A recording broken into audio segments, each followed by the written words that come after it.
الله والصلاة والسلام على رسول الله. أهلا وسهلا بحضراتكم في فيديو جديد. لو عندك مشكلة مرض تنفسي أو معوي وأنت مش عارف تحدد المرض واستخدمت معاه علاجات وما جابش نتيجة وعايز مضاد حيوي أقوى، يعني يهزم البكتيريا ويهزم المرض، لأن في نوع من أنواع المضاد الحيوي بالنسبة للمرض بيبقى لعبة. المرض أو البكتيريا بتتفوق عليه وبتتمكن من الطير، وبتهلك الطير وبتموته. عايز مضاد حيوي قوي يشتغل معاك في جميع انواع البكتيريا ويقضي على المرض التنفسي والمرض المعوي والبكتيري الفتاك، مفيش غير ده. موضوعنا النهارده هو السيبروفلوكساسين. السيبروفلوكساسين مضاد حيوي بشري، طريقة استعماله للمرض التنفسي ومرض السالمونيلا وامراض المزمنه، بقى امراض الشعب الهوائيه والبكتيريا بانواعها. للطير الحبايه 500، بدي نص قرص للفرد الحمام لمده 3 ل 5 ايام. لو اول مره الفرد الحمام بياخد علاج اديله 3 ايام. لو الفرد الحمام انت بقى اديت له علاج وجربت معاه كتير ادي 5 ايام متواصلين. يبقى السيبروفلوكساسين بشري بيشتغل معاك لكل الامراض.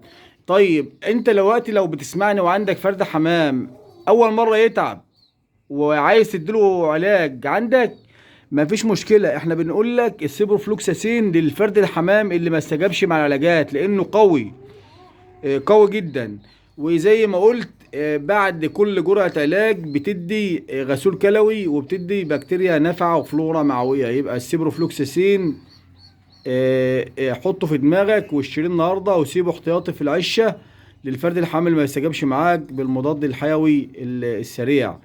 السيبروفلوكساسين من افضل المضادات الحيويه اللي بتعالج برضه مشاكل الجهاز التناسلي عند الطيره. لو عندك فرد حمام او طيره ما بتوصلش البذره او بتبيض بيضه واحده او بتقعد فترة طويلة على ما بتبيض، انسب وافضل مضاد حيوي يعني للموضوع التناسلي يعني الضعف الخصوبة هو السيبروفلوكساسين.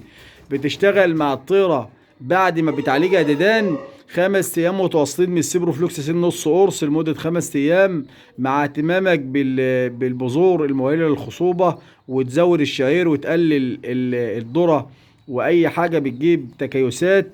وبالاضافه الى اهتمامك بخل التفاح مع الاحتياط والشحوم اللي موجوده على الجهاز التناسلي بتاع الطيره، ان شاء الله بيبقى في الامان. زي ما قلت لحضراتكم علاج الحمام سهل جدا، الاصعب هو التشخيص. لو شخصت صح، لو حددت طريقك السليم، خلاص هتوصل ان شاء الله.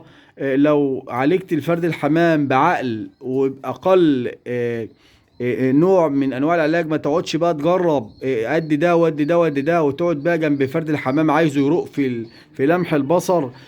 ده طبعا اسلوب خاطئ. اللي لازم تسيب الفرد الحمام العلاج ياخد ودي في جسمه. يعني الفرد الحمام ليه جهاز مناعي زي ما قلت، ولازم تهتم بروافع المناعة. وفي بعض الحالات اصلا بتبقى يعني بيحتم عليك ان انت تدي مضاد حيوي الصبح واخر النهار بتدي رافع مناعة. الحاجات دي كلها مهمة جدا يا جماعة. العلاجات فيها في ثغرات مهمة جدا، وهي اللي بتبنى عليها اصلا نجاح علاجك مع الطير ونجاح شفاء الطير بعد إرادة الله سبحانه وتعالى. السيبروفلوكساسين من أهم المضادات الحيوية اللي هتستخدمها وهتحتاجها عندك في الغية.